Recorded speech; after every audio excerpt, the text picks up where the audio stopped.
उनमें से 5 के मुकाबले सिर्फ 3 थे, वे ऊपरी हाथ रखते थे। आपका प्रतिद्वंद्वी मैं हूं, ये जिन्हाई ने भी कार्रवाई की और एक किसान से निपटा। फिर ये जिनक्यू भी आगे आया। अचानक ये परिवार में शारीरिक एकीकरण क्षेत्र में 1 से 5 साधक हो गए। अब आप ही इस घेरे में हैं। चारों साधक तुरंत ठिठक गए और अपनी आंखों में संदेह के साथ भगवान हुनतियान की ओर देखने लगे।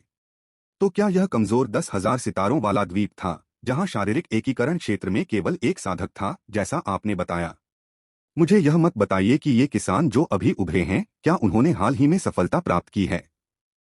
शरीर एकीकरण के क्षेत्र में पहुंचने में कम से कम 1 सहस्राब्दी, कभी कभी तो कई सहस्राब्दियां लग जाती हैं। उन्हें विश्वास ही नहीं हो रहा था कि इन सभी साधकों ने हाल ही में यह सफलता प्राप्त की है। भगवान हुनतियान, हम इस बार आपकी मदद के लिए, इन लोगों को लुभाने के लिए आपके आभारी हैं। ये जिन्हाई अचानक कृतज्ञता भरे स्वर में बोला। चारों साधकों के चेहरे तुरंत बदल गए। क्या वे सब भगवान हुनतियान के जाल में फंस गए थे? क्या लॉर्ड हुनतियान ने पहले ही 10,000 सितारे द्वीप के साथ कोई सौदा कर लिया था? चारों साधकों का भगवान हुनतियान की ओर देखने का नजरिया तुरंत बदल गया। उनकी आंखों में संदेह और शंका के भाव थे। वे मतभेद पैदा करने की कोशिश कर रहे हैं, उन्हें आपको धोखा देने न दें। लॉर्ड हुनतियान ने हंगामे की स्थिति में जल्दी से इनकार कर दिया। हालांकि एक बार उनके मन में संदेह का बीज बो दिया जाए तो आप पहले से ही दोषी हैं।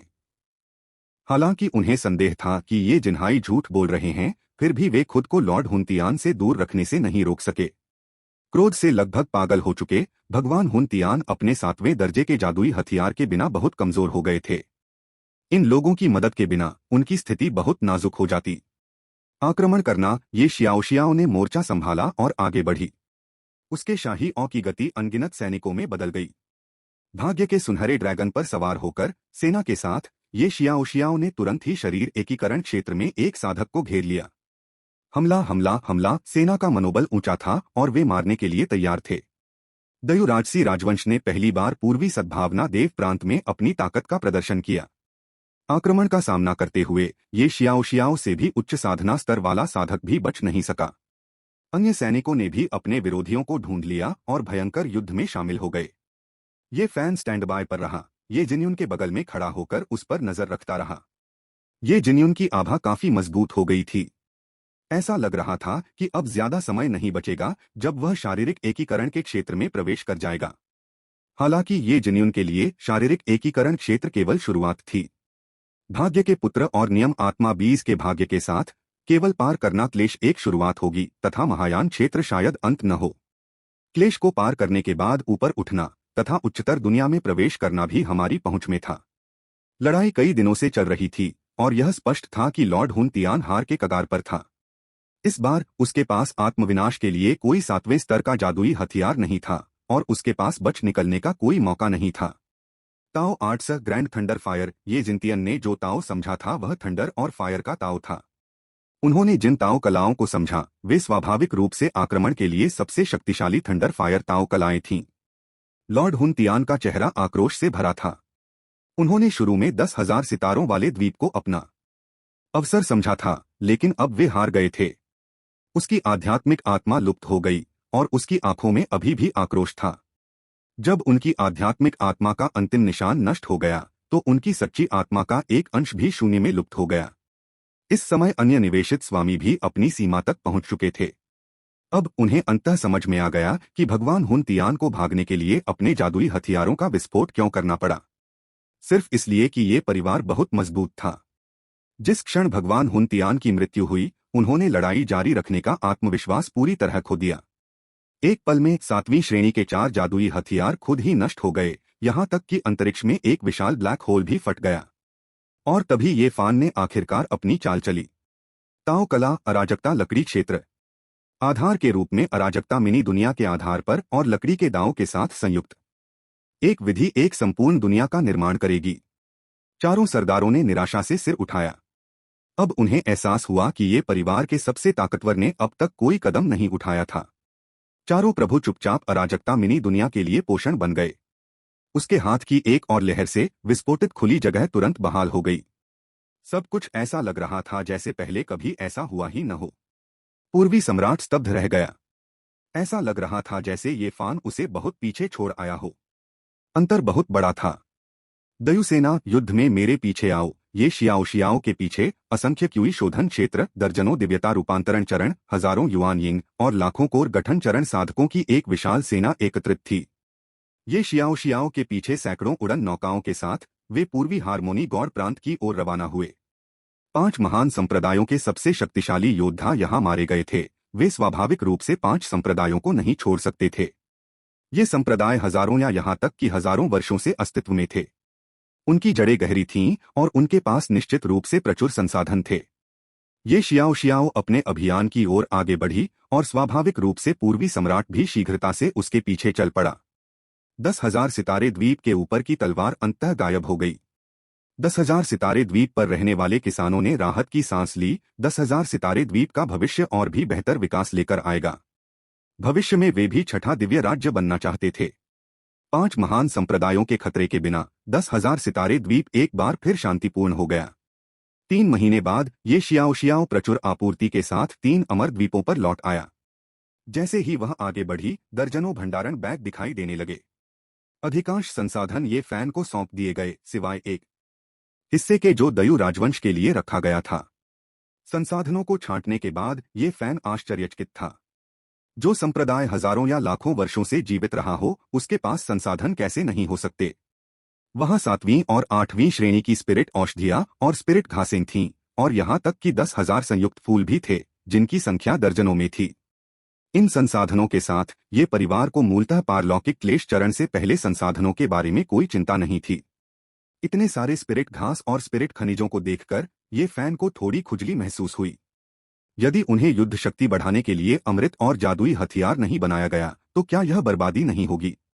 ये परिवार में अब सभी स्तरों पर साधक थे और इस बात की कोई चिंता नहीं थी कि कोई उनका उपयोग नहीं करेगा। संसाधनों के अलावा ये फैन को खेती की तकनीक और कला के बारे में कई किताबें भी मिली। ये साधना तकनीकें और कलाएं सभी ये फैन द्वारा शास्त्र भंडार में डाल दी गईं। अब ये परिवार के शास्त्र भंडार में 7 मंजिलें थीं और यहाँ तक कि इसमें हजारों साधना तकनीकें भी थीं। क्यूई शोधन क्षेत्र से लेकर शरीर एकीकरण चरण तक ये परिवार के प्रत्येक व्यक्ति के पास समृद्ध चयन था। साधना तकनीक हासिल करने के बाद ये फैन ने अंतः पुस्तकों को देखा। यानहुआंग मध्य हजार विश्व में 5 दिव्य राज्य, 2 प्राचीन जनजातियां, 2 महान संप्रदाय और 1 महान अकादमी सबसे मजबूत ताकतें थीं। जी जनजाति, जिसके बारे में अफवाह है कि वह प्रथम मानव सम्राट का वंशज है, के पास मानव सम्राट का प्रतिष्ठित वंश था। दक्षिण ली देव राज्य पर शासन करने वाली ली जनजाति सैकड़ों हजारों वर्षों से अस्तित्व में थी तथा अधिक उन्नत दुनिया में भी उसका प्रभाव बहुत अधिक था। 2 महान संप्रदाय, हीरा संप्रदाय, रहस्यमय साधना पद्धतियों के लिए प्रसिद्ध थे और अपनी शारीरिक कलाओं के लिए प्रसिद्ध थे। इनवाइटिंग मून हॉल में यह अफवाह फैली थी कि उनका संप्रदाय जमीन पर नहीं बल्कि एक तारे पर मौजूद था। अंत में यिनयान अकादमी, प्रतिभाशाली व्यक्ति असंख्य थे। अकादमी में व्याख्याताओं की ताकत सभी शारीरिक एकीकरण क्षेत्र में थी। प्रधानाध्यापक का साधना स्तर महायान क्षेत्र तक पहुंच गया था, जिससे वे यानहुआंग जगत के सबसे शक्तिशाली योद्धाओं में से एक बन गए। 5 प्रमुख डोवरों के अलावा द्वितीय श्रेणी के डोवरों की संख्या और भी अधिक थी। ये फैन ने एक परिचित शक्ति, ये कबीले को भी देखा। तृतीय श्रेणी की शक्तियों में कुल में शारीरिक एकीकरण क्षेत्र के शिखर पर स्थित साधक हो सकते हैं। ये कबीला, जिससे वे संबंधित हैं, पूर्वी हारमनी गौड़ प्रांत में स्थित है। आश्चर्यजनक रूप से 10,000 सितारे द्वीप से ज्यादा दूर नहीं है। जहां तक पूर्वज को स्वीकार करने और पुराने संप्रदाय में लौटने की बात है, ये फैन को इसमें कोई दिलचस्पी नहीं थी। बिना किसी रिश्तेदारी के एक ही वंश का होना कोई मायने नहीं रखता। ये फैन जिस ये परिवार से अपनी पहचान रखता है, वह हमेशा से डोंगजियांग गांव से आने वाला छोटा ये परिवार ही रहा है। ये परिवार की हर शाखा को भारी मात्रा में संसाधन मिले। इसके बाद ये परिवार इस समय की फसल का पूरा लाभ उठाकर आगे बढ़ने का प्रयास कर रहा था। 1 साल बाद ये फैन ने सिस्टम पैनल खोला। पारिवारिक रैंकिंग 9,986, ईस्ट हारमनी गौड़ प्रांत, सैकड़ों हजारों से लेकर अब 10,000 के भीतर ये परिवार की ताकत बहुत बढ़ गई है। सिस्टम इनाम का दावा करो। मेजबान को पुरस्कार प्राप्त करने के लिए बधाई। परिवार का जादुई हथियार ग्रेट ताओ मूल सिद्धांत टॉवर, महान ताओ मूल सिद्धांत टॉवर। इसमें 3,000 महान ताओ की उत्पत्ति शामिल है, जो 3,000 महान ताओ को समझ सकता है। अराजकता की दुनिया के अंदर एक विशाल टॉवर दिखाई दिया। विशाल टॉवर साधारण लग रहा था, लेकिन जब ये फैन ने टॉवर में प्रवेश किया तो 3000 महान ताओ की उत्पत्ति तुरंत उत्तेजित हो गई। साधक सर्वव्यापी महान ताओ प्रतिमानों के माध्यम से महान ताओ को समझते हैं, लेकिन इस तरह से समझने की गति धीमी थी। ये फैन के दाओ ऑफ वुड की समझ की दर केवल 11% थी। पारलौकिकता क्लेश चरण को पार करने के लिए व्यक्ति को महान ताओ को पूरी तरह से समझने की आवश्यकता है। एक साधक को हजारों साल लग सकते हैं और फिर भी वह महान ताओ को पूरी तरह से समझ नहीं पाएगा। संकट पार करने के चरण तक पहुंचने की तो बात ही छोड़ दें। और महान ताओ मूल सिद्धांत साधक के सामने एक संपूर्ण महान ताओ प्रस्तुत करता है। ये फैन को अब समझने के लिए आवश्यक महान ताओ को धीरे धीरे दूर करने की आवश्यकता नहीं थी, उसे बस इसे सीधे समझने की आवश्यकता थी। कहने की आवश्यकता नहीं कि इस खजाने को यान हुआंग विश्व की किसी भी शक्ति द्वारा सर्वोच्च खजाना माना जाएगा। महान ताओ मूल सिद्धांत टॉवर के भीतर ये फैन ने अपना एकांतवास शुरू किया। ये फैन की विशेषता सभी विशेषताएं हैं। स्वाभाविक रूप से वह जो समझता है वह सिर्फ लकड़ी का दांव नहीं है। धातु, लकड़ी, जल, अग्नि, पृथ्वी, 5 तत्व महान ताओ निरंतर प्रगति करते हैं।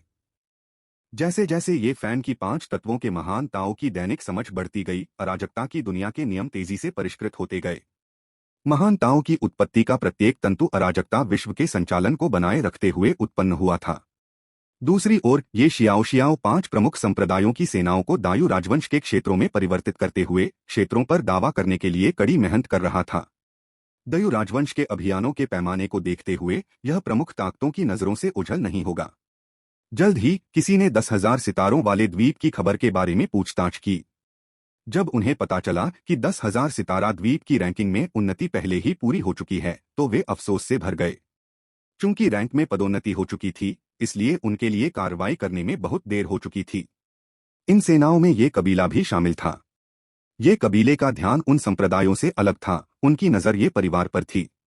क्या ये परिवार एक शाखा थी जिसे मैंने पूर्वी बंजर भूमि में छोड़ दिया था?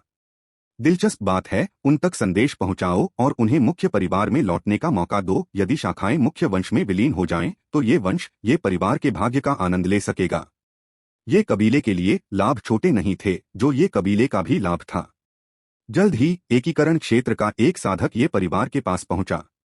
क्या आप ये परिवार के वर्तमान कुल नेता हैं? ठीक है, क्या आपको कुछ चाहिए? ये फैन ने ये परिवार के एकीकरण क्षेत्र साधक ये चांगकोंग को उत्तर दिया। ये चांगकोंग के रवैये ने ये फैन को असहज कर दिया और स्वाभाविक रूप से उसका रवैया भी अच्छा नहीं होगा। ये फैन के रवैये से ये चांगकोंग थोड़ा परेशान हो गया। 5 महान प्रांतों के किसानों के लिए अन्य सभी स्थान ग्रामीण माने जाते थे। अब ये कुल ये परिवार को एक मौका दे रहा है, लेकिन ये परिवार का रवैया यही है। ये चांगकोंग की नजर में यह कृतघ्नता है। ये कबीले का आदेश, ये फान का पालन करो। ये चांगकोंग ने ये शब्द लिखा, एक टोकन निकाला और गंभीरता से ये से कहा, पंखा। ये चांगकोंग की बातें सुनकर ये फैन को समझ नहीं आया कि क्या कहे। आप ये फैन से कुछ आज्ञा का पालन करवाने के लिए कबीले के आदेश के साथ ये परिवार के पास क्यों आए? ये परिवार ये वंश से नहीं है। क्या ये कुल के इस सदस्य ने साधना प्रक्रिया में अपना दिमाग बर्बाद कर लिया? ये फैन ने ये चांगकोंग को ऐसे देखा जैसे वह मूर्ख हो, जिससे ये चांगकोंग को असहज महसूस हुआ। ये फैन, तुम्हारा इससे क्या मतलब है? ये चांगकोंग ने पूछा। उसका चेहरा गुस्से से भरा हुआ था। मुझे परवाह नहीं है कि आपका ये कबीला क्या कर रहा है। यह ये परिवार है, आप अब जा सकते हैं। ये फैन स्पष्टवादी था। ये फान, ये कबीले का तुम्हारे ये परिवार से तुम्हारे पूर्वजों को स्वीकार करने और कबीले में वापस लौटने का आह्वान तुम्हारे परिवार के लिए एक आशीर्वाद है। क्या तुम सच में कृतघ्न बने रहना चाहते हो? शरीर एकीकरण क्षेत्र की आभा ये चांगकोंग से फूट पड़ी। अगले ही पल एक हाथ ये चांगकोंग के कंधे पर आ टिका और ये चांगकोंग ने यह भी नहीं देखा कि ये फैन उसके बगल में कैसे आ गया था। ये चांगकोंग अपने कंधे पर रखे हाथ में निहित भयानक ऊर्जा को महसूस कर सकता था, मानो वह पूरी दुनिया द्वारा दबाया जा रहा हो। इस भावना से वह बहुत भयभीत हो गया। ये परिवार, ये कबीला नहीं है और हमारा अपनी उत्पत्ति स्वीकार करने और कबीले में लौटने का कोई इरादा नहीं है। वापस जाओ और अपने कबीले के नेता को बता दो, यहाँ फिर से कोई उपद्रव मत करना, वरना अगली बार सिर्फ चेतावनी नहीं मिलेगी। ये फैन के हाथ छूटने का एहसास होते ही ये चांगकोंग को ऐसा लगा जैसे वह किसी आपदा से बच निकला हो। ये परिवार में बहुत आतंक व्याप्त है। बिना एक और शब्द कहे ये चांगकोंग मुड़ा और चला गया। ये फैन ने ये चांगकोंग की पीछे हटती हुई आकृति को देखा और बहुत देर तक पीछे मुड़ा नहीं। उन्होंने आशा व्यक्त की कि ये कबीले को बेहतर पता होगा, अन्यथा ये फैन कार्रवाई करने में संकोच नहीं करेगा। ये चांगकोंग ने वापस आते ही ये कबीले के नेता को मामले की सूचना दी। कबीले के नेता को उम्मीद नहीं थी कि ये परिवार उनके प्रस्ताव को अस्वीकार कर देगा, लेकिन चूंकि ये परिवार ने उन्हें अस्वीकार कर दिया था, इसलिए ये कबीला स्वाभाविक रूप से इस पर जोर नहीं देगा। वे बस देहात से आए मूल निवासियों का एक समूह हैं। उनसे परेशान मत होइए। जब उन्हें एहसास होगा कि वे ईस्ट हार्मनी गौड़ प्रांत में घुल मिल नहीं सकते, तो वे वापस लौटने की भीख मांगेंगे। ये चांगकोंग चुप रहा। उसे लग रहा था कि ये वंश कभी वो दिन नहीं देख पाएगा जब ये परिवार वापस लौटने की विनती करेगा। उन्होंने महसूस किया कि ये फैन उनके कबीले के नेता से भी अधिक भयानक था। साधकों के आत्मा पर्वत के शिखर पर ये किंग अचानक अपनी ध्यान अवस्था से जाग गया। उसका चेहरा भय से भरा हुआ था। पति, आप अभी भी आगे नहीं बढ़ सकते। ये जिनक्यू तुरंत ये किंग के पास दौड़ी।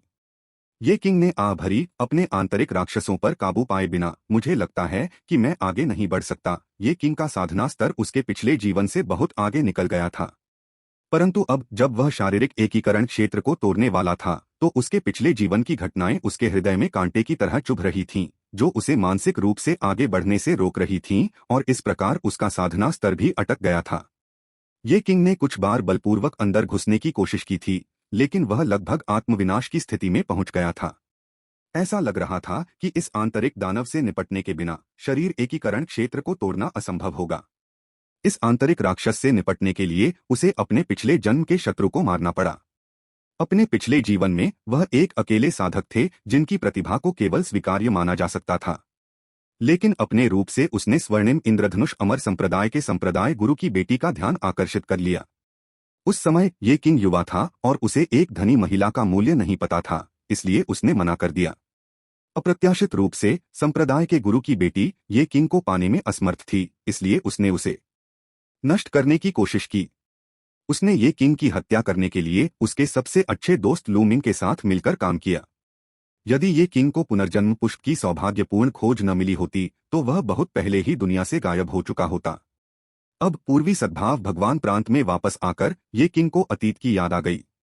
ये किंग ने अपना सिर हिलाया और जो जानकारी उसे अभी अभी मिली थी उसे निकाला। लू मिंग ने ये किंग की हत्या करने के बाद गोल्डन रेनबो अमर संप्रदाय के संप्रदाय मास्टर की बेटी से शादी कर ली। एक धनी महिला के लाभों को अच्छी तरह से जानते हुए लू मिंग ने अवसर का लाभ उठाया, और अब वह गोल्डन रेनबो अमर संप्रदाय का संप्रदाय मास्टर बन गया है और उसने अमीर महिला से शादी कर ली है। अब यह दंपति, जो दोनों ही बॉडी इंटीग्रेशन रियन साधक हैं, एक आदर्श दंपति के रूप में कई लोगों की ईर्ष्या का विषय बन गए हैं। जहां तक ये किंग की बात है, वह खलनायक बन गया जिसने दूसरों की शादियां बर्बाद कर दी, लोगों को लगातार परेशान किया और अंत में नष्ट हो गया। ये किंग इस नाराजगी को बर्दाश्त नहीं कर सका। उसे अपना बदला लेना ही होगा।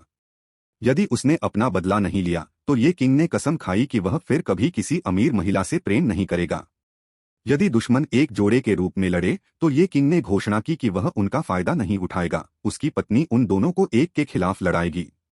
दुर्भाग्य की बात यह थी कि वह इस व्यभिचारी जोड़े को व्यक्तिगत रूप से नहीं मार सका। ये जिनक्यू, जो ये किंग की चिंताओं को जानता था, मंद मंद मुस्कुराया। किसने कहा कि वह अपना बदला व्यक्तिगत रूप से नहीं ले सकता? क्या एक शोधन शून्य काल साधक एक शरीर एकीकरण क्षेत्र साधक को नहीं हरा सकता? यह जरूरी नहीं कि सच हो। ये जिनक्यू सीधे ये फैन के पास गया और उसके हाथ को खींचते हुए छेड़खानी करने लगा। पिताजी, कृपया हमारी मदद करें। शादीशुदा होने के बावजूद जब ये जिनक्यू ने छेड़खानी की, तो ये फैन मना नहीं कर सका। उसे मदद करनी थी। ये परिवार को कैसे धमकाया जा सकता है? जहां तक मदद करने की बात है, तो ये फैन के पास पहले से ही एक विचार था। स्तरछलांग लड़ाइयां, क्या वे सब संसाधनों के बारे में नहीं थीं? 1 वर्ष बिताने के बाद ये फैन ने सबसे पहले एक अमर कातिल उड़ने वाले चाकू को परिष्कृत किया और उसमें 7वीं श्रेणी का राक्षसी अमृत मिलाया। इसके बाद उन्होंने 7वीं श्रेणी का जादुई रक्षात्मक हथियार तैयार किया।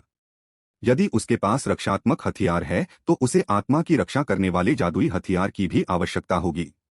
आक्रमण, बचाव और आध्यात्मिक आत्मा पूर्णतः कवर। जादुई हथियार तैयार होने के कारण अमृत अपरिहार्य थे। 7वीं श्रेणी का अमृत, बैंगनी आत्मा अमृत, जो आध्यात्मिक ऊर्जा को बहाल कर सकता है। घावों को ठीक करने के लिए गहन आकाश अमृत। एक छठी कक्षा का साधक कौन कहता है कि छठी कक्षा का साधक 7वीं कक्षा के अमृत का उपयोग नहीं कर सकता? तावीज आइए दिखावे के लिए 57वीं श्रेणी के तावीजों से शुरुआत करें। यदि केवल 1 दर्जन या इतने ही ताबीज तैयार किए गए होते तो अन्य लोग सोच सकते थे कि ये परिवार ताबीज खरीदने में सक्षम नहीं है। सब कुछ तैयार होने के बाद ये किंग अंततः गोल्डन रेनबो अमर संप्रदाय के लिए रवाना हो गया। लू मिंग, बाहर आओ। बिना कुछ और कहे ये किंग ने 7वें स्तर के 9 स्वर्ग भगवान थंडर ताबीज के साथ गोल्डन रेनबो अमर संप्रदाय के द्वार पर प्रहार किया। शरीर एकीकरण क्षेत्र के समतुल्य हमले ने गेट को टक्कर मार दी, जिससे पूरा गोल्डन रेनबो अमर संप्रदाय कांप उठा। संप्रदाय के साधक एक एक करके बाहर निकल आए, शून्य हवा में खड़े होकर सतर्कता से ये किंग को देखते रहे। ये किंग के मुंह के कोने पर एक ठंडी व्यंग्यात्मक मुस्कान उभरी। लूमिन, क्या तुम बाहर नहीं आ रहे हो? क्या तुम अपने खोल में छिपे कछुए बनना चाहते हो? लूमिन। स्वर्णिम इंद्रधनुष अमर संप्रदाय के साधकों को यह नाम परिचित लगा, लेकिन वे इसे एक क्षण के लिए भी याद नहीं कर सके। आप गलत जगह आ गए हैं। हमारे यहाँ लूमिन नाम का कोई नहीं है। चूंकि ये किंग उसके स्तर का एक साधक उसे ढूंढने आया था, इसलिए यह लूमिन निम्न श्रेणी का नहीं होना चाहिए। वास्तव में स्वर्णिम इंद्रधनुष अमर संप्रदाय के उच्च स्तर पर लूमिन नाम का कोई व्यक्ति नहीं था। हालांकि इस समय ये किंग बोला, क्या तुम्हें यकीन है कि लूमिन नाम का कोई नहीं है? क्या वह अभी यहाँ नहीं है? स्वर्णिम इंद्रधनुष अमर संप्रदाय से एक आकृति उड़कर आई और साधकों के सामने प्रकट हुई। स्वर्णिम इंद्रधनुष अमर संप्रदाय के साधक हैरान थे। क्या जो व्यक्ति आया था वह उनका संप्रदाय गुरु नहीं था? उनके संप्रदाय गुरु को सदाबहार आदरणीय के नाम से जाना जाता था। रुको, इस क्षण अंततः स्वर्ण इंद्रधनुष अमर संप्रदाय के एक बुजुर्ग को याद आया। क्या उनके संप्रदाय गुरु का पुराना नाम लूमिन नहीं था? बस इतना ही कि जब उन्होंने महान साधना प्राप्त कर ली तो सभी ने संप्रदाय गुरु को सदाबहार आदरणीय कहने का तरीका बदल दिया और उनका असली नाम लूमिन भूल गए। क्या ये लोग अपने संप्रदाय गुरु को खोज रहे थे? ये किंग को देखते ही लूमिन की अभिव्यक्ति तुरंत बदल गई। ये किंग वह अभी भी जीवित कैसे हो सकता है? उसे स्पष्ट रूप से याद था कि उन्होंने ये किंग को मार डाला था, यहाँ तक कि उसकी लाश और हड्डियों को भी नष्ट कर दिया था। तो फिर उसके सामने ये किंग कौन था? कोई आदमी या कोई भूत? क्यों लूमिन, तुम्हें यकीन नहीं हो रहा कि मैं वापस आ गया हूं? जब तुमने और उस कुतिया ने मुझे मारा था तो मुझे यकीन है तुमने कभी नहीं सोचा होगा कि मैं जिंदा भी होऊंगा। ये किंग के चेहरे पर उपहास छा गया। हुम्फ! ये किंग, अगर तुम जिंदा हो तो क्या हुआ? मैं तुम्हें एक बार मार सकता हूं, मैं तुम्हें दोबारा भी मार सकता हूं। लूमिन की आवाज में हत्या का इरादा उभर आया। ये किंग के होंठ थोड़े से कड़े हो गए जैसे ही उसने कमरे को देखा। कुतिया कहाँ है? इस बार ये किंग केवल लूमिन की तलाश में नहीं थी, वह दोनों में से किसी को भी जाने नहीं देगा। क्या तुम नरम चावल खाने के बाद उसे छोड़कर चले गए? ये किंग ने जानबूझकर बढ़ा चढ़ाकर पूछा। तुरंत ही स्वर्णिम इंद्रधनुष अमर संप्रदाय के उच्च पदों पर आसीन वृद्ध लोगों के चेहरे अजीब हो गए। लूमिन के औरत के हाथ से खाना खाने के बारे में बहुत से लोग जानते थे, लेकिन किसी ने लूमिन के सामने यह कहने की हिम्मत नहीं की थी। यह उसके लिए वर्जित था। अब जब ये किंग ने स्पष्ट रूप से यह बात कह दी थी तो वे जानते थे कि बड़ी मुसीबत शुरू होने वाली है। स्वर्णिम इंद्रधनुष अमर संप्रदाय के साधारण शिष्यों ने लूमिन को आश्चर्य के विभिन्न भावों से देखा। वह इतना बदसूरत है, लेकिन फिर भी एक महिला के धन पर रह सकता है। क्या उनके संप्रदाय गुरु की पत्नी इस प्रकार की थी? कुछ साधक जो सोचते थे कि वे लूमिन से अधिक कुरूप हैं, उन्होंने अपने विचार बदलने शुरू कर दिए। वे भले ही दूसरों की तरह सुंदर न हो, लेकिन जब बात कुरूपता की आती है तो उन्हें बिल्कुल भी डर नहीं लगता। लूमिन का चेहरा लाल हो गया। जब उसने ये किंग को देखा तो उसकी आंखें आक्रोश से भरी हुई थीं। उसे ये किंग के रूपरंग से जलन हो रही थी, वरना वो ये किंग को नहीं मारता। इसकी एक बड़ी वजह ईर्ष्या ही थी। अब जब ये किंग वापस आ गया था, लूमिन न केवल क्रोधित था बल्कि बेचैन भी महसूस कर रहा था। उसकी पत्नी म्यूजिन को एक से अधिक बार ये किंग की हत्या का पछतावा हुआ था। अगर उसे पता चला कि ये किंग वापस आ गया है तो क्या कोई बदलाव होगा? उसे मार डालो। जैसे ही यह विचार लूमिन के मन में आया, वह इसे और सहन नहीं कर सका। मारना। लूमिन ने तुरंत अपना जादुई हथियार बुलाया और अपनी चाल चली। वह म्यूजिन के आने से पहले ये किंग को मारना चाहता था। ये किंग शुद्धिकरण शून्य काल में बस एक साधक था। उसकी उपस्थिति में ये किंग एक छोटी सी चींटी से ज्यादा कुछ नहीं था जिसे कभी भी मारा जा सकता था। लूमिन को आगे बढ़ते देख ये किंग ने अपना जादुई हथियार निकाल लिया। अमर वध करने वाला उड़ने वाला चाकू, जाओ अमर कातिल। उड़ने वाला चाकू प्रकाश की एक किरण में बदल गया, जो तुरंत लू मिंग की ओर दौड़ा। 7वीं कक्षा के जादुई हथियार की आभा ने लू मिंग को चौंका दिया। यह कैसे संभव हुआ? म्यू जिंग को प्यार से प्रसन्न करते हुए उसे एक निम्न श्रेणी के 7वें दर्जे के जादुई हथियार के अलावा कुछ नहीं मिला। ये किंग उससे बेहतर तरीके से चीजें क्यों चला रहा था, जबकि जादुई हथियार का स्तर भी उससे अधिक था। ये किंग, तुम मर गए। महान दिव्य कौशल, सफेद बादल भूत उंगली। ऊपर आसमान में एक काली काली भूतिया उंगली ये किंग की ओर इशारा कर रही थी। लू मिंग की आंखें पागलपन से भरी थीं। अगर उसने ये किंग को मार दिया तो अमीर औरत उसे नहीं छोड़ेगी। ये किंग केवल शोधन शून्य काल में था, वह निश्चित रूप से मंत्रों के मामले में लू मिंग की तुलना नहीं कर सकता था। लेकिन कोई बात नहीं, पैसा सब कुछ कर सकता है। ये किंग ने अपना हाथ हिलाया और एक ताबीज उड़कर सफेद बादल भूत उंगली से मिलने के लिए आया। स्वर्णिम प्रकाश स्लैश गोल्डन लाइट स्लैश ने सफेद बादल भूत उंगली को काट दिया और फिर बिना किसी रुकावट के लू मिंग की ओर उड़ गया। लू मिंग चौंक गया और उसने तुरंत अपनी आध्यात्मिक ऊर्जा को रक्षात्मक जादुई हथियार में डाल दिया। टकराना। एक झटके में लू मिंग का 6ठे स्तर का रक्षात्मक जादुई हथियार अचानक टूट गया। लू मिंग बड़ी मुश्किल से गोल्डन लाइट स्लैश की अंतिम ऊर्जा को रोकने में कामयाब रहे। जैसे ही वह अपना सिर उठाता है, उसकी नजर पूरी तरह बदल जाती है। ईर्ष्या, द्वेष और हृदय पीड़ा। उनकी साधना का स्तर हमेशा ही अमृतों द्वारा बढ़ाया गया है, जिससे वे शरीर एकीकरण क्षेत्र में सबसे कमजोर बन गए हैं। जादुई हथियार एक इनाम था जो उसे मुकिंग की इच्छाओं को लंबे समय तक संतुष्ट करने के बाद ही दिया गया था। यहां तक कि रक्षात्मक जादुई हथियार भी केवल 6ठे दर्जे का है। हालांकि ये किंग, जिसने बिना किसी परवाह के 7वें स्तर का ताबीज फेंक दिया था, उसके पास और भी बहुत कुछ था। वह अभी भी शोधन शून्य काल में रहते हुए इतना धनी कैसे हो सकता है? उसने इतने लंबे समय तक म्यू जिंग की सेवा की, फिर भी वह ये किंग से भी गरीब थी। इस वजह से लू मिंग, जो हमेशा खुद की तुलना ये किंग से करने में आनंद लेता था, बुरी तरह टूट गया। मुझे विश्वास नहीं हो रहा, लू मिंग ने फिर हमला किया। ये किंग ने हल्की मुस्कान के साथ जवाब दिया और 7वें स्तर के 2 ताबीज फेंक दिए। ये किंग ने लू मिंग से कहा कि दूसरे के संसाधनों पर निर्भर रहना कोई अच्छी बात नहीं है। भले ही वे दोनों किसी अन्य पर निर्भर थे, फिर भी उन्हें मिलने वाला उपचार स्पष्टतः भिन्न था। कुछ ही देर बाद लू मिंग की सांसें कमजोर हो गईं। उसके बाल बिखरे हुए थे। उसका 7वां दर्जे का जादुई हथियार ये किंग द्वारा नष्ट कर दिया गया था। जैसे ही ये किंग लड़ाई खत्म करने वाला था, एक विशालकाय आकृति प्रकट हुई। इस आकृति को देखते ही लू मिंग ने तुरंत अपनी घृणा भरी अभिव्यक्ति को छुपा लिया और दयनीय चेहरा बना लिया। जिंगर, मुझे मेरा बदला लेने में मदद करो। हालांकि म्यू जिंग की नजर लू मिंग पर नहीं पड़ी, बल्कि ये किंग पर टिक गई। आप ये किंग हैं? म्यू जिंग का स्वर कुछ उत्तेजित हो गया। यह देखकर लू मिंग को आने वाले संकट का एहसास हुआ और खतरे की घंटी और तेज हो गई। वह जल्दी से म्यू जिंग के पास गया और ये किंग को नजरअंदाज करने की कोशिश की। म्यू जिंग अंततः वास्तविकता में वापस आ गया। ये किंग, तुम अभी भी जिंदा हो। क्या तुम्हें इसका पछतावा हो रहा है? अगर तुम अभी वापस आ जाओ तो मैं लू मिंग को छोड़ दूंगा। जब म्यू जिंग ने बात की तो उसने लू मिंग की भावनाओं को बिल्कुल भी ध्यान में नहीं रखा। यह देखकर कि लू मिंग अभी भी उसका ध्यान भटका रहा था, म्यू जिंग ने उसे एक तरफ धकेल दिया। उसकी नजरें ये किंग पर टिकी थीं। लू मिंग की आंखें लाल हो गईं। म्यू जिंग असल में उसे किनारे कर देने वाला था। वह इसे स्वीकार नहीं कर सका। उसने सैकड़ों वर्षों तक म्यू जिंग की सेवा की थी और फिर भी वह ये किंग की तुलना में कम था, जो सैकड़ों वर्षों तक गायब रहा। म्यू शिंग की बातें सुनकर ये किंग के रोंगटे खड़े हो गए। म्यू शिंग, इस बार मैं तुम्हें मारने आया हूं। ये किंग को लगा कि अब वो और नहीं सह सकता। वो बस इस मोटे सुअर को मारना चाहता था। म्यू जिंग का चेहरा अचानक काला पड़ गया। ये किंग, तुम अब भी पहले की तरह जिद्दी हो। इस बार मैं तुम्हें कोई मौका नहीं दूंगा।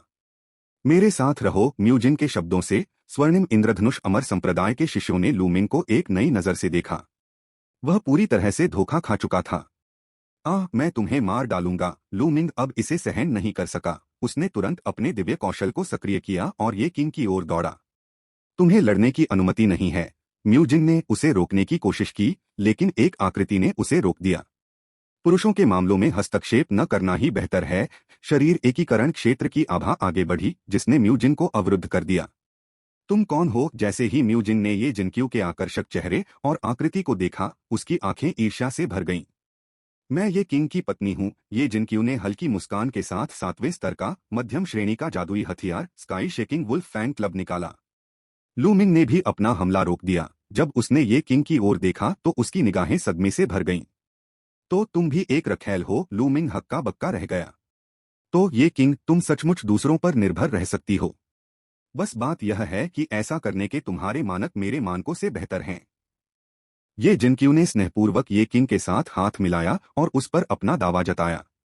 ऐसा क्यों था कि उसकी प्यारी माँ का स्वभाव अच्छा था और वह दिखने में भी अच्छी थी, फिर भी वह उसे कोयल का ताज पहना रही थी। न तो लूमिंग और न ही म्यूजिन इसे स्वीकार कर पा रहे थे। न तो लूमिंग और न ही म्यूजिन इसे स्वीकार कर सके। अब म्यूजिन के दिमाग में केवल एक ही बात थी कि ये किंग को ये जिनक्यू से छीन लिया जाए। युद्ध फिर शुरू हो गया। इस बार लूमिंग को एक तरफा रूप से कुचलने से यह जल्दी से बदल गया कि ये किंग और ये जिनक्यू दोनों ने तालिकाओं को बदल दिया और लूमिंग और म्यूजिन की व्यभिचारी जोड़ी को नष्ट कर दिया। जल्द ही दोनों इसे बर्दाश्त नहीं कर सके। ये किंग और ये जिनक्यू के पास गहन भंडार थे। दोनों ने एक एक कदम करके अपनी साधना प्रगति प्राप्त की और इसके अलावा दोनों के पास विशेष आध्यात्मिक शरीर थे। जहां तक म्यूजिन और लूमिंग का सवाल है, वे दो कूड़े के टुकड़ों से अधिक कुछ नहीं थे जो शारीरिक एकीकरण क्षेत्र को प्राप्त करने के लिए अमृत पर निर्भर थे। ये किंग ने अपना हाथ उठाया और अमर कातिल के उड़ते हुए चाकू को सीधे लूमिंग की ओर निशाना बनाया। अब इसे खत्म करने का समय आ गया था। चाकू शून्य को चीरता हुआ सीधे लूमिंग के सिर की ओर बढ़ रहा था। अगले ही पल एक आकृति ने उड़ते हुए चाकू को रोक दिया और कहा, नौजवान, जब तक हो सके दयालु बने रहना ही सबसे अच्छा है। पापा, पापा। बूढ़े आदमी को देखकर म्यूजिन और लूमिंग दोनों उत्साहित हो गए और सम्मानपूर्ण स्वर में बोले। वह व्यक्ति कोई और नहीं बल्कि म्यूजिन के पिता, गोल्डन रेनबो अमर संप्रदाय के पूर्व संप्रदाय गुरु म्यूहो थे। म्यूहो ने असंतोष से म्यूजिन को देखा। उनकी राय में लूमिंग सिर्फ एक अनावश्यक बोझ था। ऐसा लगता है कि उनकी भविष्यवाणियां बिल्कुल सही थीं। हालांकि अब जब बाहरी लोग मौजूद थे तो म्यूहो निश्चित रूप से उन्हें शर्मिंदा नहीं करेगा। पापा, उसे मारने में मेरी मदद करो। उसे छोड़ दो, मैं उसे बहुत तड़पाना चाहता हूँ। म्यूजिन ने उत्तेजित स्वर में बोलते हुए ये जिनक्यू और ये किंग की ओर इशारा किया। म्यूजिन को अब ये किंग का दिल जीतने की कोई परवाह नहीं थी। वह तो बस ये किंग को अपने वश में करना चाहती थी। अगर कोई और इस तरह से बात करता तो म्यूहो उसके मुंह पर तमाचा मार देता। हालांकि अपने इकलौते बच्चे म्यूजिन का सामना करते हुए म्यूहो खुद को मना करने में असमर्थ पाया। युवती, आज तुम हमारे स्वर्णिम इंद्रधनुष अमर संप्रदाय में उपद्रव मचाने आई हो। तुम्हें जाने की अनुमति है, लेकिन तुम्हें किसी को पीछे छोड़ना होगा। इसे एक सबक समझो। म्यूहो को एहसास हुआ कि ये जिनक्यू कोई साधारण व्यक्ति नहीं थी, इसलिए उसने उस पर उंगली उठाने का इरादा नहीं किया। हालांकि म्यूहो की नजर में ये किंग केवल एक बोझिल दामाद था। यहां तक कि अगर उनके खिलाफ कार्रवाई की गई तो ये जिनक्यू के समर्थक शायद इसे बहुत गंभीरता से नहीं लेंगे। दामाद का रुतबा चाहे कहीं भी हो, कभी भी बहुत ऊंचा नहीं हो सकता। इसलिए इस मुद्दे पर इतना हंगामा करने लायक नहीं था। ये शब्द सुनते ही लूमिंग ने तुरंत ये किंग की ओर एक आत्मसंतुष्ट तिरछी नजर से देखा। अगर तुम जिस औरत पर निर्भर हो वो मुझसे बेहतर भी हो तो क्या बदलेगा? तुम फिर भी नाकाम हो। अब से मैं बॉस बनूंगा और हम देखेंगे कि मैं तुम्हें कैसे प्रताड़ित करता हूं। लूमिंग ने यह सोचते हुए वह कुछ उत्तेजित हो गया। जहां तक ये किंग को मारने की बात है, लूमिंग के मन में अब ऐसे विचार नहीं थे। म्यूजिन ने ऐसे किसी भी विचार को व्यक्त करने की हिम्मत नहीं की। सोचने की तो बात ही छोड़ दीजिए। ये किंग और ये जिनक्यू को लगा कि उनके विश्वदृष्टिकोण को कड़ी चुनौती दी जा रही है। क्या सचमुच दुनिया में ऐसा कोई ससुर होता है? यह कहना होगा कि लूमिंग का मनोवैज्ञानिक लचीलापन बहुत प्रभावशाली था। हालांकि यह तो सिर्फ ससुर बनने की होड़ है, तो क्या हुआ? यह देखकर कि म्यूहो ये किंग को पकड़ने के लिए आगे बढ़ रहा है, ये जिनक्यू आकाश की ओर चिल्लाया, पिताजी, कोई आपके दामाद को धमका रहा है। अंतरिक्ष तुरंत फट गया और ये फैन की आकृति उभरी। मेरे दामाद को धमकाने की हिम्मत कौन करता है? ये फैन ने बात करने की योजना नहीं बनाई थी। जैसे ही उसने कोई कदम उठाया वह पूरी ताकत से आगे बढ़ गया। स्टार पिकअप हाथ विश्व शक्ति। शारीरिक एकीकरण क्षेत्र को तोड़ने के बाद ये फैन पहली बार पूरी ताकत से आगे बढ़ा। म्यूहो को केवल एक दुनिया का एहसास हुआ जो उस पर टूट पड़ी। अगले ही क्षण उसका शरीर सीधे बाहर फेंक दिया गया और स्वर्णिम इंद्रधनुष अमर संप्रदाय के द्वार से टकरा गया। ये फान ने अपना हाथ हटा लिया और तिरस्कार पूर्वक कहा, वही स्थिति, वही ससुर, ससुर बनना आसान नहीं है। स्वर्णिम इंद्रधनुष अमर संप्रदाय के साधक स्तब्ध रह गए। म्यूजिन और लूमिंग दोनों भयभीत हो गए। चलिए देखते हैं कौन रोकने की हिम्मत करता है। ये फैन की निगाहें स्वर्णिम इंद्रधनुष अमर संप्रदाय के साधकों पर घूम गईं। किसी ने भी खड़े होने की हिम्मत नहीं की। ये किंग धीरे धीरे लूमिंग के पास पहुंचा। उन्होंने अपना पूरा जीवन साधना में समर्पित कर दिया, सिर्फ इस क्षण के लिए। लूमिंग की आंखों में डर साफ झलक रहा था और उसने विनती की, ये किंग, क्या तुम मुझे छोड़ सकते हो? यह सब म्यूजिन का काम है, सब उसकी गलती है, हम भाई हैं। जब म्यूजिन ने सुना कि लूमिंग सारा दोष उस पर डाल रहा है तो वह उस पर टूट पड़ा। माना जाता है कि स्वर्ग में बनी जोड़ी अब दो शैतानों की तरह एक दूसरे से झगड़ रही थी। सांस, ये किंग ने आह भरी। पिछले जन्म में ऐसे लोगों द्वारा मारा जाना वाकई निराशाजनक था। एक ब्लेड की चमक पार हो गई, आध्यात्मिक आत्मा बुझ गई।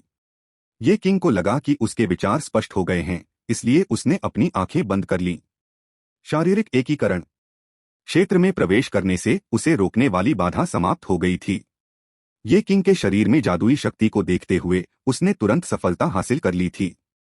शरीर एकीकरण क्षेत्र पूर्ण। स्वर्णिम इंद्रधनुष अमर संप्रदाय के किसी भी साधक ने बाधा डालने का साहस नहीं किया और अंत में उन्होंने देखा कि ये किंग ने अपने साधना स्तर में सफलता प्राप्त की और उसे ये फैन द्वारा ले जाया गया। अंततः किसी ने भी तीनों लोगों के शवों को उठाने की हिम्मत नहीं की। पूर्वी सद्भाव देव प्रांत के बाहरी इलाकों में भी म्यूहो कोई अनजान व्यक्ति नहीं था। शरीर एकीकरण क्षेत्र के अंतिम चरण में एक साधक को एक ही वार में मार दिया गया था। 10,000 सितारे द्वीप के प्रति कई लोगों के दृष्टिकोण में भी परिवर्तन आया। ऐसा लग रहा था कि 10,000 सितारों वाले इस द्वीप से निपटना आसान नहीं होगा। ये परिवार की ख्याति 10,000 सितारे द्वीप पर फैलने लगी। दीर्घकालिक mission rise of the family को पूरा करने पर बधाई। 10 ईस्ट हार्मोनी गॉड प्रोविंस पूरा दावा करने के लिए तैयार। सिस्टम इनाम का दावा करो। इनाम प्राप्त करने पर बधाई। कबीले नेता दिव्य कौशल एक क्यूइतीन शुद्ध एक बनता है। एक क्यूइतीन शुद्ध व्यक्ति ओम बनता है। प्राचीन संत का दिव्य कौशल शरीर से 3 अवतार बना सकता है। ये फैन के वर्तमान साधना स्तर को देखते हुए वह एक अवतार बना सकता है। 1 वर्ष बाद एक अवतार अच्छी लाश सफेद वस्त्र पहने ये फैन के मूल शरीर के बगल में प्रकट हुई। पहला अवतार अच्छा शव। गुड कॉर्पस अवतार बनने के बाद इसमें केवल एक नश्वर की क्षमताएं होती हैं, लेकिन इसकी अपनी स्वतंत्र चेतना होती है और यह स्वयं ही साधना कर सकता है। स्वतंत्र रूप से साधना करने की यह क्षमता ये फैन के लिए सबसे उपयोगी कार्य है। ये फैन का मुख्य शरीर केवल सिस्टम कार्यों के माध्यम से ही उसकी साधना के स्तर में सुधार कर सकता है। इस अच्छे शव अवतार के साथ वह और भी बहुत कुछ कर सकता था। ये फैन ने गुड कॉर्पस अवतार को पूर्वी सम्राट द्वीप पर भेजा और उसे बहुत सारे संसाधन प्रदान किए। संसाधनों के साथ गुड कॉर्पस अवतार की खेती में तेजी से सुधार किया जा सकता है। समय के साथ यह ये परिवार के लिए एक छिपे हुए कार्ड के रूप में काम कर सकता है। गुड कॉर्पस बनाने के बाद ये फैन 3 अमर पर्वतों पर लौट आया। कुछ ही दिनों में ये जिनसेन की शादी का दिन होगा और ये जिनसेन की दुल्हन कोई और नहीं बल्कि लिटिल रेड ड्रैगन थी। रूपांतरण के बाद लिटिल रेड ड्रैगन ने अपनी विरासत में मिली यादों से अपना नाम एओहोंग प्राप्त किया। लिटिल रेड ड्रैगन और ये जिनसेन की साधना का स्तर शून्य शोधन क्षेत्र के अंतिम चरण तक पहुंच चुका था। लिटिल रेड ड्रैगन भी अपने विकास काल में प्रवेश कर चुकी थी। इस प्रकार यह उनके विवाह के लिए उपयुक्त समय था। जिस तरह अतीत में जू जियान को एक सांप मिला था, अब ये जिनसेन को एक छोटी ड्रैगन महिला मिली है, जिससे ये परिवार का पहला मानवराक्षस रोमांस शुरू हुआ। केवल समय ही बता सकता है कि उनके बच्चे मानव ड्रैगन होंगे या ड्रैगन मानव। ये परिवार में भी एजियोर ड्रैगन वंश है। ये फैन कुछ चिंतित था, प्रजन अलगाव नहीं होना चाहिए, है ना? जब ये परिवार शादी की तैयारी कर रहा था, अचानक आकाश में 1 दर्जन शक्तिशाली आभाएं प्रकट हुई। मानव कबीले हमारे ड्रैगन कबीले की छोटी राजकुमारी को सौंप दो। कई 100 फीट लंबे 1 दर्जन विशाल ड्रैगन, साथ ही 1000 फीट से अधिक ऊंचाई तक पहुंचने वाले 2 ड्रैगन ये परिवार के घर के ऊपर तैर रहे थे। उनकी आंखें गुस्से से भरी हुई थीं। महीनों पहले उन्हें अपनी ड्रैगन राजकुमारी का आभामंडल दिखाई दिया, जिसकी तलाश वे सैकड़ों सालों से कर रहे थे। वे तुरंत 10,000 सितारों वाले द्वीप की ओर दौड़ पड़े और आखिरकार वे वहां पहुंच ही गए। अपनी शादी की पोशाक चुनते समय लिटिल रेड ड्रैगन ने अचानक ऊपर देखा और आकाश की ओर देखने लगी। उसने अपनी ही तरह की आभा को महसूस किया। गर्जन ड्रैगन की दहाड़ के साथ लिटिल रेड ड्रैगन अपने मूल शरीर में वापस आ गया और आकाश में उड़ गया। ये जिनसेन अपने मन को शांत करने में असमर्थ तुरंत उसके पीछे चला गया। दो लाल ड्रैगन बुजुर्गों को 3 अमर द्वीपों पर एक तेज लाल ड्रैगन आभा की भनक लगी और उन्होंने सोचा कि उसे बंदी बना लिया गया है। वे क्रोधित हो गए और अपनी छोटी राजकुमारी को छुड़ाने के लिए तैयार हो गए। जहां तक इस बात का सवाल है कि क्या वे उसे बचा पाएंगे, उन्होंने इसके बारे में नहीं सोचा। यह 5 महान देव प्रांतों में से एक नहीं था, इसलिए यहाँ कोई शक्तिशाली व्यक्ति नहीं हो सकता था। अगले ही क्षण शारीरिक एकीकरण क्षेत्र के साधकों की अनेक आभाओं ने उन्हें घेर लिया। उनके सिरों पर दर्जनों 7वें क्रम के जादुई हथियार तान दिए गए। जब तक वे आगे बढ़ने की हिम्मत करते, ये परिवार मारने की हिम्मत करता। ये जिनसेन और लिटिल रेड ड्रैगन की शादी के लिए कुछ अतिरिक्त भव्य व्यंजन उपलब्ध कराए गए। ड्रैगन कबीले के 2 बुजुर्गों के शरीर तुरंत तनावग्रस्त हो गए और वे सावधानी से ये परिवार के साधकों को देख रहे थे। शरीर एकीकरण क्षेत्र के इतने सारे साधक क्यों हैं? लाल ड्रैगन कुलों में सबसे शक्तिशाली नहीं थे, इसलिए उन्हें शारीरिक एकीकरण क्षेत्र के साधकों को गंभीरता से लेना पड़ा। तुम्हें क्या चाहिए? जल्दी से हमारे ड्रैगन कबीले की छोटी राजकुमारी को सौंप दो, वरना हमारा लाल ड्रैगन कबीला तुम्हें जाने नहीं देगा। लाल ड्रैगन एल्डर ने अधिक गरिमामय दिखने की पूरी कोशिश की। ये परिवार ने इसे यूं ही नहीं छोड़ा। 3 अमर द्वीपों पर पहुंचकर इतना अहंकारी होने की हिम्मत दिखाने वाले ये परिवार को आज सचमुच सबक सिखाने की जरूरत है। इस समय लिटिल रेड ड्रैगन अंततः आ गया। राजकुमारी, यहाँ आओ, हम तुम्हारी रक्षा करेंगे। छोटे लाल ड्रैगन को प्रकट होते देख लाल ड्रैगन एल्डर तुरंत रोमांचित हो गया। हर किसी को पता होना चाहिए कि रेड ड्रैगन्स की राजकुमारी के पास प्राचीन ड्रैगन का रक्त है। वह उनके रेड ड्रैगन कबीले की आशा है। उस समय जब रेड ड्रैगन राजकुमारी खो गई थी, तो पूरा रेड ड्रैगन कबीला लगभग पागल हो गया था। वर्षों से रेड ड्रैगन कबीले ने लिटिल रेड ड्रैगन की तलाश कभी नहीं छोड़ी। अब उसे ढूंढने के बाद उन्होंने 2 शक्तिशाली लाल ड्रैगन भेजे जो शारीरिक एकीकरण क्षेत्र में थे। आप देखिए, लाल ड्रैगन कबीले के पास शारीरिक एकीकरण क्षेत्र में केवल 5 लाल ड्रैगन थे। रेड ड्रैगन द्वीप की रक्षा के लिए कुछ लोगों को छोड़ने के बाद यह सबसे दुर्जेय बल था जिसे वे इकट्ठा कर सकते थे। अपने परिजनों को देखकर लिटिल रेड ड्रैगन को कुछ परिचित और कुछ अजनबी सा महसूस हुआ। रेड ड्रैगन कबीले की उसकी यादें पूरी तरह से गायब हो गई थीं। उसके लिए ये परिवार ही उसका घर था। लाल ड्रैगन एल्डर के उत्साहित चेहरे को देखकर लिटिल रेड ड्रैगन डर गया और तुरंत ये जिनसेन के पीछे छिप गया। लाल ड्रैगन एल्डर छोटे लाल ड्रैगन को अपने से बचते देख वहीं पर गिर पड़ा। उनकी राजकुमारी इन मनुष्यों के इतने करीब क्यों थी? इस समय ये परिवार के बाकी सदस्यों को भी लाल ड्रैगन एल्डर और बाकी लोगों की पहचान पता चल गई थी। वे दुश्मन नहीं थे, इसलिए इतना परेशान होने की कोई जरूरत नहीं थी। लिटिल रेड ड्रैगन के बुजुर्गों, क्या आप हमारे कबीले में इस मामले पर चर्चा करना चाहेंगे? ये फैन ने मुस्कुराते हुए कहा। हम आइए सुने कि आपको क्या कहना है। अगर हमारी राजकुमारी के साथ अन्याय हुआ है तो हमारी लाल ड्रैगन कबीला तुम्हें नहीं छोड़ेगा। एल्डर यह भी जानना चाहता था कि लिटिल रेड ड्रैगन ने इतने वर्षों में क्या क्या सहा होगा। ये परिवार के घर के अंदर लाल ड्रैगन कबीले ने मानव रूप धारण कर लिया था और चारों ओर देख रहा था। यह जानकर कि लिटिल रेड ड्रैगन लगभग मारा जा चुका है, रेड ड्रैगन एल्डर गुस्से से भर गया। उसे मार डालो, मुझे उसे मारना ही होगा। सो रहा जियाओ लोंग अचानक कांप उठा और सावधानी से इधर उधर देखने लगा। उसे अचानक एक जबरदस्त द्वेष का उभार महसूस हुआ। अब जियाओ लोंग ये परिवार का आध्यात्मिक राक्षस था। ये फान स्वाभाविक रूप से उन्हें खुद को मारने नहीं देगा और केवल यह कहकर उन्हें शांत कर सकता था कि दुश्मन का सफाया हो गया है। फिर ये फैन ने खबर साझा की कि लिटिल रेड ड्रैगन और ये जिनसेन शादी करने वाले थे। नहीं, हमारे ड्रैगन कबीले की राजकुमारी एक इंसान से शादी कैसे कर सकती है? एल्डर ड्रैगन शेफर्ड उत्तेजित हो गया। कोई मनुष्य उनकी शाही राजकुमारी के बराबर कैसे हो सकता है? ठीक है, शांत हो जाओ। ये फान ने हाथ हिलाया और चाय का एक बर्तन सामने आया। उसने ड्रैगन शेफर्ड और बाकियों के लिए एक कप चाय डाली। ड्रैगन शेफर्ड क्रोधित होना चाहता था, लेकिन उसने ये परिवार द्वारा अभी दिखाई गई ताकत के बारे में सोचा और आज्ञाकारी रूप से बैठ जाने का फैसला किया। चाय का प्याला उठाकर उसने उसे अपने गले से नीचे उतारा। क्या आपको उम्मीद थी कि ड्रैगन कबीले का कोई सदस्य चाय का आनंद लेगा? जैसे ही चाय उसके मुंह में गई, ड्रैगन शेफर्ड ठिठक गया। यह ज्ञानवर्धक चाय थी, 7वीं श्रेणी की आध्यात्मिक चाय। यहाँ तक कि ड्रैगन शेफर्ड के लिए भी, जो शारीरिक एकीकरण क्षेत्र में था, ज्ञानोदय चाय के एक घूंट का प्रभाव अनदेखा नहीं किया जा सकता था। जब ड्रैगन शेफर्ड को होश आया और उसने एक और पेय पीना चाहा तो उसने पाया कि सब कुछ खत्म हो चुका था। अन्य ड्रैगन ने शिष्टाचार की भी परवाह नहीं की और चाय की पत्तियों को चबाने लगे। यह अड़ाऊ चाय ऐसी चीज नहीं है जिसे हर कोई पी सकता है। ड्रैगन शेफर्ड शर्मिंदा हो गया, अपमानित महसूस कर रहा था। यह एक अपमान था। हालांकि ज्ञानोदय चाय के जरिए उसे ये परिवार की ताकत का एहसास हुआ। हो सकता है कि यह उसकी कल्पना से कहीं ज्यादा मजबूत हो। यदि राजकुमारी का मातृ परिवार शक्तिशाली है तो शायद यह स्वीकार्य है, भले ही वह मानव कबीला ही क्यों न हो।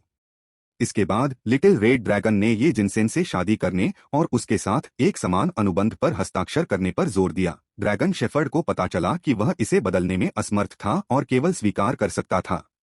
हालांकि ड्रैगन कबीले की राजकुमारी की शादी हो जाने के बाद उनका रेड ड्रैगन कबीला निश्चित रूप से निष्क्रिय नहीं बैठ सकता था।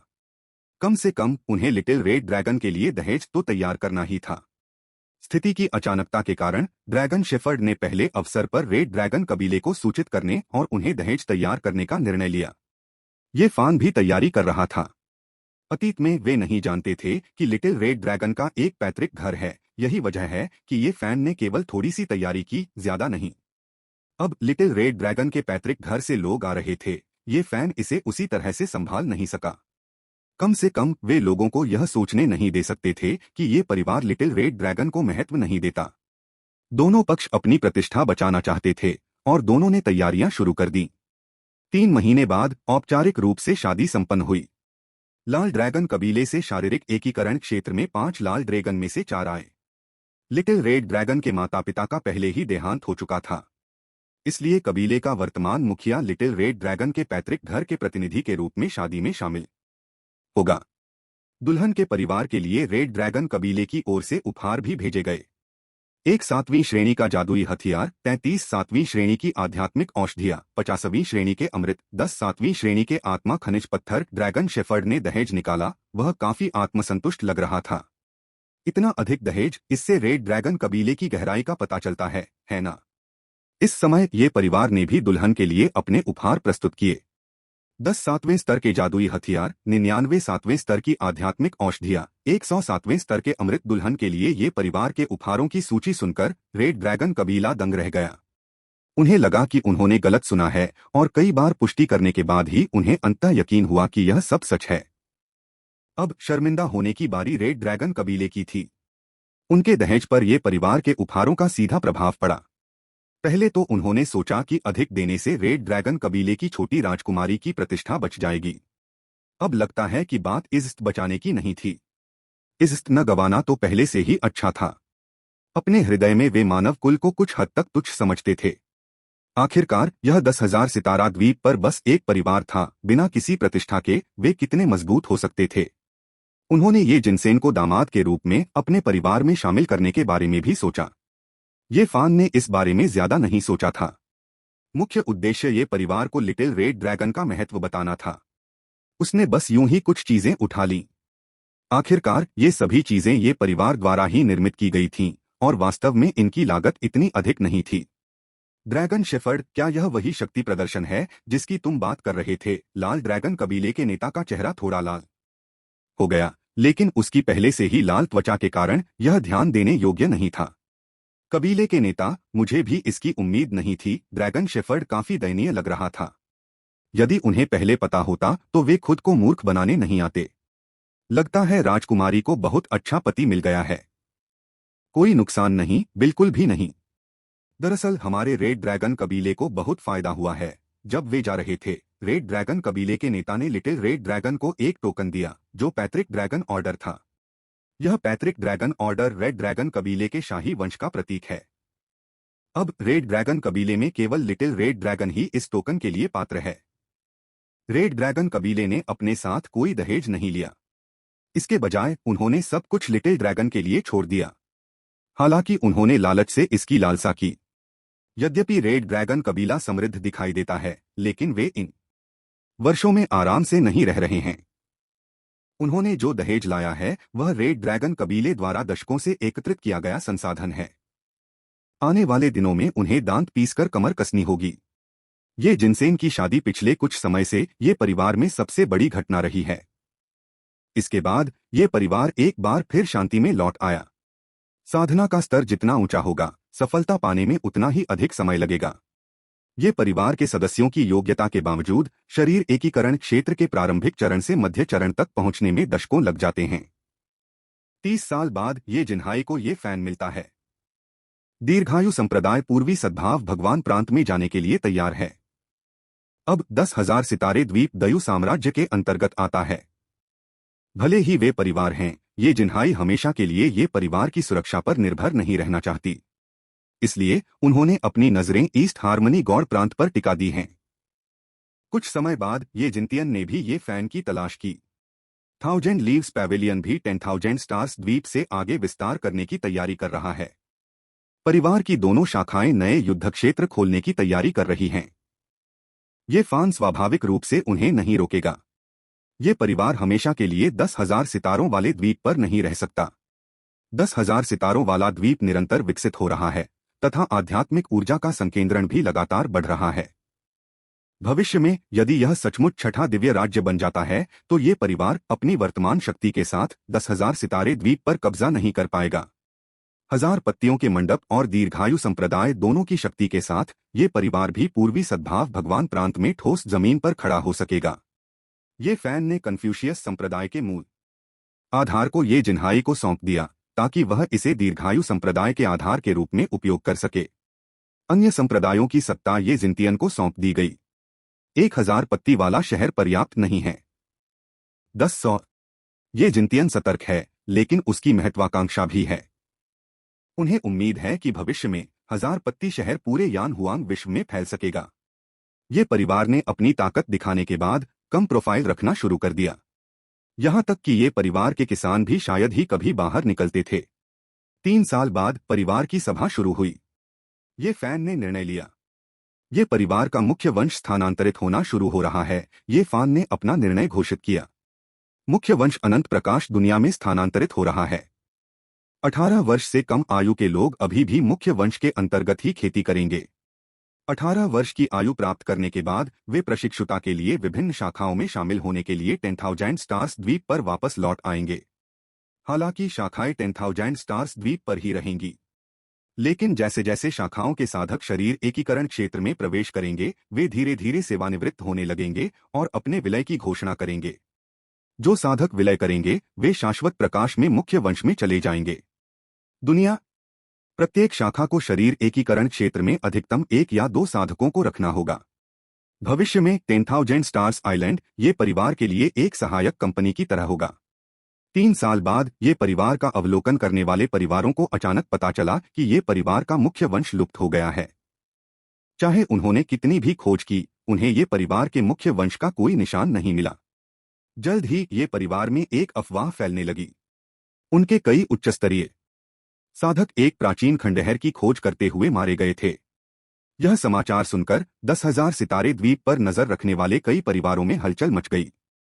हालांकि 10,000 सितारे द्वीप पर रहने वाले किसानों ने यह खबर सुनकर बस आंखें घुमाईं। भले ही यह अपुष्ट गपशप थी, भले ही ये परिवार ने इसकी पुष्टि की, वे इस पर विश्वास नहीं करेंगे। ये परिवार किसी खंडहर की खोजबीन के चक्कर में इतने सारे साधकों को खो नहीं सकता था। वे इतने मजबूत थे कि ऐसा नहीं हो सकता था। झूठे, वे सब झूठे हैं। अनंत प्रकाश विश्व पूर्वी सम्राट शहर। पूर्वी सम्राट शहर अब पूरी तरह से ये परिवार का है। हालांकि ये परिवार की मुख्य शाखा पूर्वी सम्राट शहर के भीतर नहीं, बल्कि शहर से 500 मील बाहर एक पर्वत श्रृंखला में स्थित है। अवलोकन विधि से आत्मा शिराओं का पता लगाया जा सकता है और यहाँ ये फैन द्वारा पाई गई एक उच्च श्रेणी की आत्मा शिरा है। यह अवश्य कहा जाना चाहिए कि अनंत प्रकाश विश्व के संसाधन यान हुआंग मध्य 1000 विश्व के संसाधनों से कहीं अधिक हैं। यान हुआंग विश्व में सर्वोच्च श्रेणी की आत्मा शिराएं केवल 5 केंद्रीय दिव्य राज्यों में ही पाई जा सकती हैं। लेकिन यहाँ पूर्वी सम्राट शहर का स्थान केवल अनंत प्रकाश दुनिया के परिधीय क्षेत्रों में है। फिर भी ये फैन ने अभी भी एक शीर्षग्रेड स्पिरिट वेन पाया जो असमानता को प्रदर्शित करता है। मुख्य सरणी अभी भी सभी स्वर्गों और सितारों की सरणी है, लेकिन सरणी स्तर को ये फैन द्वारा 7वें स्तर तक उन्नत किया गया है। सभी स्वर्गों और तारों की एक मध्यम 7वीं स्तर की सरणी एकीकरण शिखर पर मौजूद लोगों को भी रोक सकती है।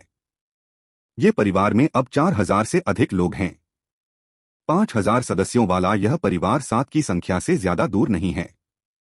ये परिवार की मुख्य शाखा में ये फैन हाथ में एक पुस्तक लेकर परिवार की युवा पीढ़ी को व्यक्तिगत रूप से शिक्षा देते हैं।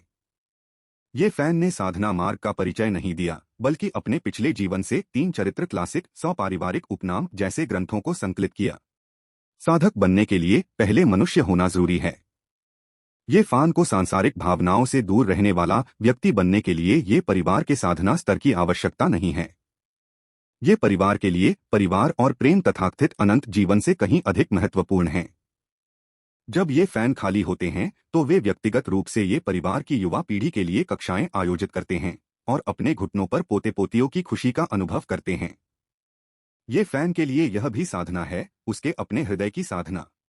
अनजाने में ये फैन ने हार्ट पावर में एक और बड़ा कदम उठा लिया है। ऐसा लगता है कि उन्होंने हृदय शक्ति के चौथे स्तर को समझ लिया है। हृदय शक्ति का चौथा स्तर है हृदय से विश्व को परिवर्तित करना। संसार जितना अधिक परिपूर्ण होगा, हृदय की शक्ति उतनी ही अधिक प्रबल होगी। अतः हृदय शक्ति भ्रामक नहीं, बल्कि मन और आध्यात्मिक शक्ति की तरह एक सच्ची शक्ति है। आत्मा की शक्ति कक्षा के बाद ये फैन पूर्वी सम्राट के साथ चाय का आनंद लेता है। खेतीबाड़ी का विचार उसके दिमाग से निकल गया है। इस बीच 10,000 सितारे द्वीप पर ये परिवार में ये जिन्यून एक बूढ़े आदमी को वापस लाया। युवक, तो यह तुम्हारा घर है? बूढ़े व्यक्ति ने ये परिवार को स्पष्ट जिज्ञासा से देखा, लेकिन उसकी आंखों में कोई उतार चढ़ाव नहीं दिखा।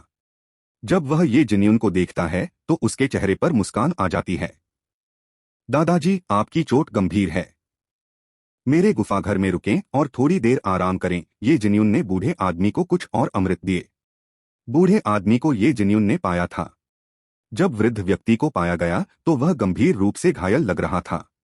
आमतौर पर ये जिन्यून संत की भूमिका नहीं निभाते, लेकिन किसी कारण से ये जिन्यून को इस बूढ़े आदमी के साथ एक संबंध महसूस होता है।